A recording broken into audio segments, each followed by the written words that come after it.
Hi everyone, this is Mindy Eggen for Scrapbooking Cards Today magazine, and today I will be sharing inspiration using the Let's Stamp Together subscription kit.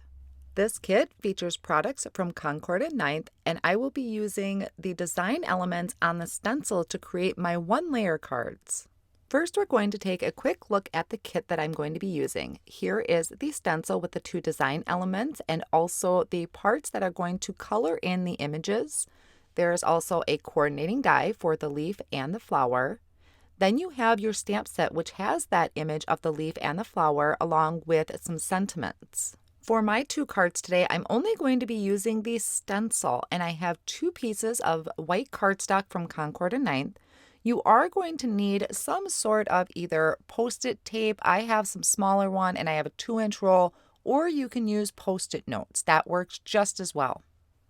For the first card, I am going to be placing my white cardstock onto my Make Art Station. This is just a magnetic piece that I like to use when I'm working with stencils. So taking that circle image on the stencil, and I'm centering that as best as I can in the center of my cardstock. I use the magnet to kind of hold that in place while I mask off all of the other open areas of the stencil. I don't want the edges. I want to make sure I'm covering everything so that the ink is only going in that circle. Now I'm going to bring in my first color, which is Honeysuckle from Concord and Ninth. I'm going to just place that off on the side, and I'm going to pick up some of that ink with a blending brush. I usually like to dab off on scratch paper or a paper towel just to kind of not come in so harsh. I would rather build up my color and build up that brightness versus adding too much all at once. And it's also going to help eliminate any brush marks that I may leave if I come in too harsh. So I lightly blended that color in the circle, and then I kind of brushed off my excess ink on that paper towel, and I am going to carefully peel away this masking tape. Now, this Post-it tape is really, really great. It does not rip my paper at all, but neither do Post-it notes, which are super affordable. I'm going to do this circle again in another color, but first I need to clean my stencil, and this is really easy to do. I just bring in either a paper towel or my regular cloth towel, and I'm going to spritz that circle or the stencil with some isopropyl alcohol that I keep in a little spritz bottle, and then just wipe that off with my towel. I want to make sure I'm getting all of that pink off so it doesn't contaminate my next color. You could also do water to clean your stencil. I just find isopropyl really gets off some of those tough colors like pinks and reds, and it dries really quick.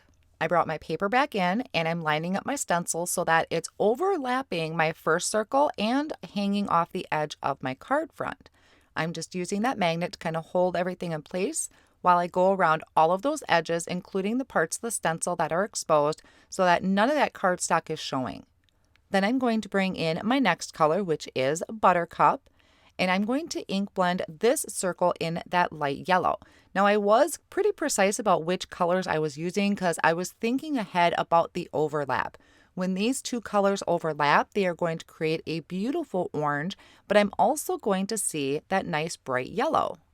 I like to use circular motions when I'm doing my ink blending and just going in very light-handed.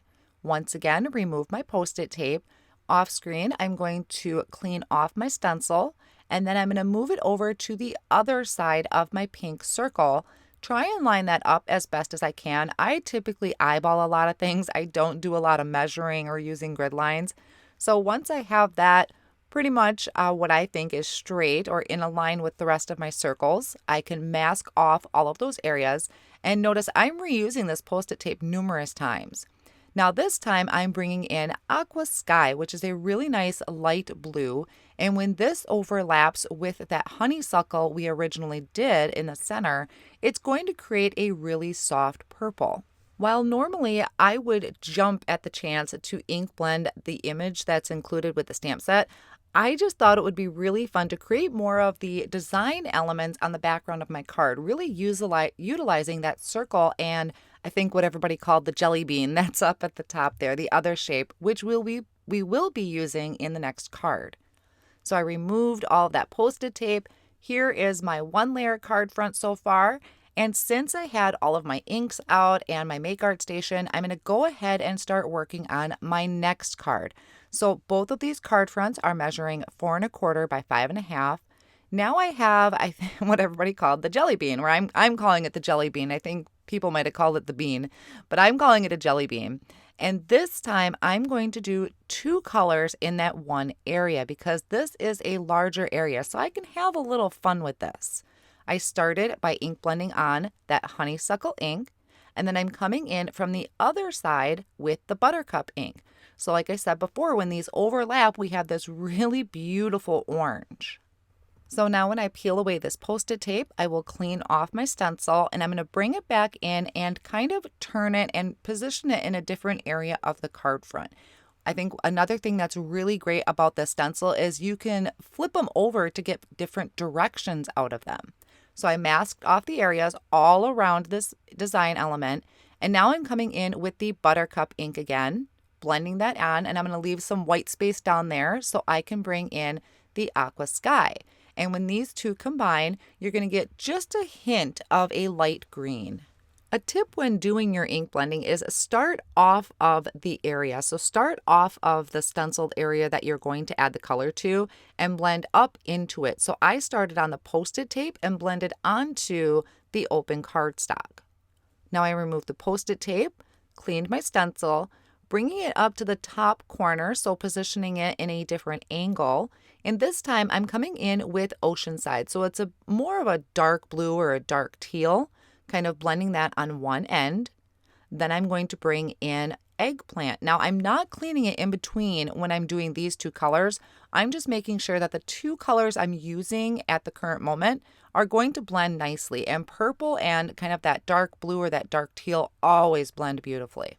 I cleaned the stencil, masked off my areas once again, and this time down in the bottom corner, I came in with Eggplant and then blended it in with Honeysuckle. Now there is going to be a little bit of an open corner down in the right-hand side, and I thought it just needed something. I was trying to keep this all one layer. I didn't want to trim anything down. So I cleaned off the stencil, and I'm going to bring in, I think this is parsley or sprout. It's just a shade of green that I just added to the corner. I didn't even bring in a second color. I just needed to have something down there, and I really like having things kind of fall off of the card or go off of the cardstock. Now here's a look at the 2 backgrounds that we created. I absolutely love how these designs came out, and I want to do some heat embossing on them. Now because we just ink blended them, they're probably not dry, so I am speeding up that process with my heat tool. Now, before I do any embossing, I want to test this. And what I will do is I'm going to take this and sprinkle on some embossing powder. If that powder sticks, my background is still wet and not ready to be heat embossed on. So I'll brush off that powder with a Swiffer cloth or just a rag, and I am going to heat those up again and dry these completely. And the way to test if it's dry is if it falls off, if you put your embossing powder on there and it falls off, then you know that your background is completely dry. So I'm bringing this over to my Misty tool. I'm lining up the flower image. This is just a placeholder because I want to add this really fun kind of splatter looking stamp. I think these are really great because I love adding splatter to my cards. So once I have that positioned, I'm going to remove the flower image, pick that splatter stamp up with the door of my Misty, and then prep my cardstock with the anti-static powder tool. I'm going to ink it up with a clear embossing ink and stamp that down onto the background. Now I am starting with the Misty, but I do end up switching this to a block just to make it a lot easier for me.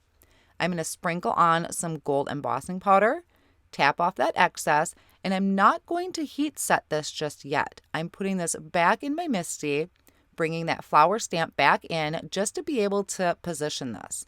And this is about where I figured out it was a little easier to do this with a block.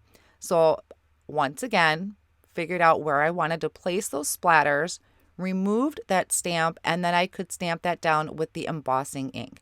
So I have one more set of splatters that I wanted to add. And once I have that embossing powder on there, then I can come in and melt that with my heat tool.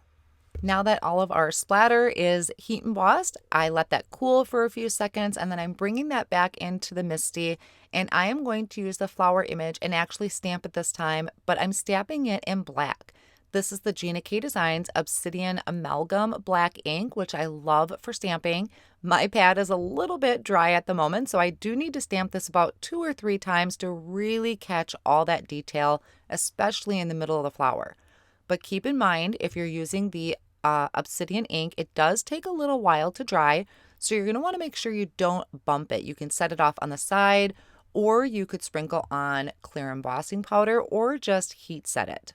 And then I'm finishing off with a sentiment that's just tucked under the leaf. So this will finish off our first 1-layer card, and I absolutely love how colorful that is. Now I can move on to my other panel, which has the circles going across the front. Actually, it kind of reminds me of when you go to the eye doctor and you get those eye tests, is what it kind of reminds me of, line up the circles. Sorry, I got a little sidetracked there. So for this one, I'm using the leaf image, which I absolutely love foliage stamps. Their images, die cuts, I love all of them. So once I kind of figured out where I wanted those splatters to go again, I just kind of remembered and pointed on the card front to keep myself remembering where I wanted it to go. I'm stamping them in that clear embossing ink, sprinkling on the gold embossing powder once again. And you're going to notice on this set of splatters that something got a little messed up. And I don't mind extra speckles of the gold embossing powder, but there was a line on there. So I just used a really fine paintbrush to kind of brush away that line. Then once I have that kind of fixed up, I can come in and melt that with my heat tool. I'll bring this back over to my Misty tool, and I'm going to line up that foliage image again, and I'm going to stamp it in that same obsidian ink. There's just something amazing to me about having a colorful background with this vivid black image right in the center. Now, I definitely am a Misty fan, but if you don't have a Misty, you can certainly use a large acrylic block. I would just suggest making sure your ink pad is really nice and inked up so that you can just stamp it once and be done. And then I have the sentiment that I'm just tucking in this little pocket under the leaf. To finish these up, I have 2 card bases that I have prepped so that they are going to be side folding card bases measuring 4 1/4 by 5 1/2. I'm using my tape runner to add adhesive to the front of that card base and then attaching my panel. And like I had mentioned, the obsidian ink can take a while to dry. So I am going to just push around the edges. I don't want to run my hand across the front of the card because I don't want to smear my ink in case it's not completely dry. So that finishes up my 2 card projects that I have here using the design elements on that stencil from the Let's Stamp Together kit. I absolutely had a blast creating these and I love how they turned out. I hope you enjoy them too. Thank you so much for joining me.